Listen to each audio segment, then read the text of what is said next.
So a few people, since I posted yesterday about my happy place, have asked me to share the plan and the more details of the pens that I've got. So I thought I would today. So each of these, there's 9 pens. Each of them pretty much the same dimensions.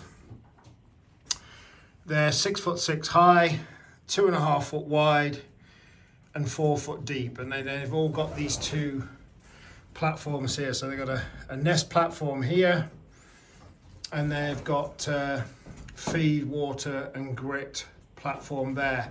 I did that because obviously in an ideal world I'd have these 3 foot wide, but the dimensions of space I had to work with meant that I had them 2 foot wide, which is absolutely fine. I'm a relatively big guy and they're fine to go in and out, but to make more space, to make sure that the food and water was off the ground, I put this second platform in, and it's basically the same for every one.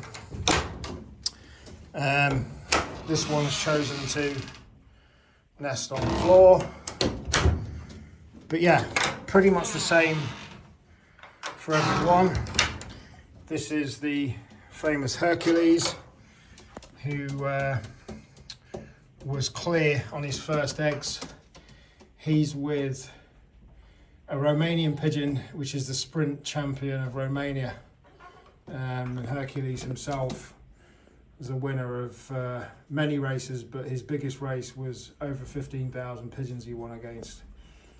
He's getting on now, but he's still very much interested in the girls, and as I say, he's with a Romanian sprint champion at the moment.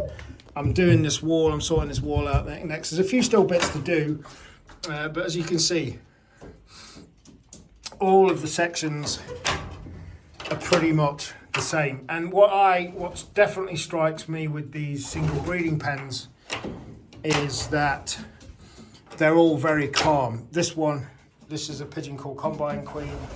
She's chosen to nest on the floor.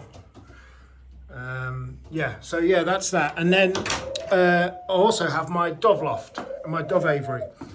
I've had these doves I've had the Java doves for quite a while now. She's nesting up in there.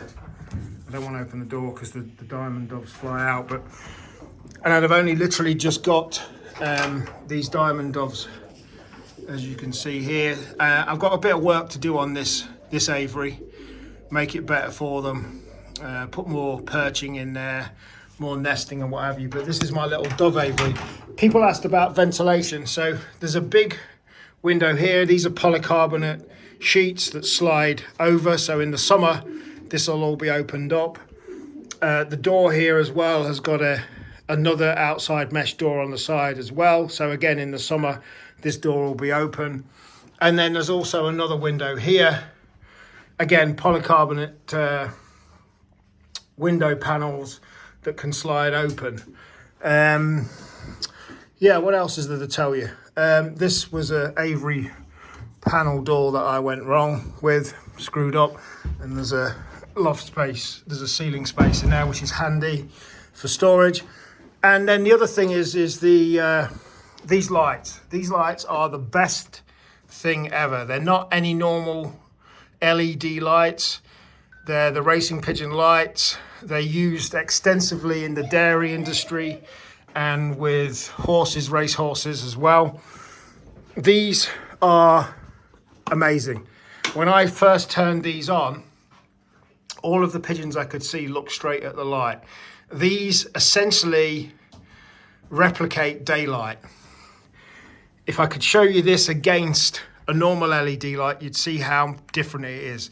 These emit lux of 200, which is essentially mimicking daylight.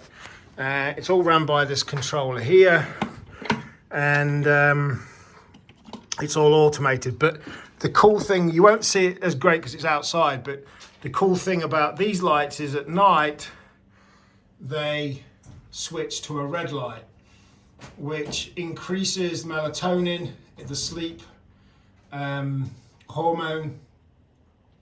Again, you can't really see the full effect because it's still daylight outside, but trust me, at night this red light is really impressive. So the lights are on during the day. I'm waiting to get some sensors which are going to go on that wall, and if the light is bright enough during the day, these lights won't be on, but I'm waiting on the light sensor. And then at night the red light's on. And the great thing with the red light is that it enables, like now we've got chicks in the nest, it enables the pigeons still to be able to see. It doesn't inhibit their sleep in any way.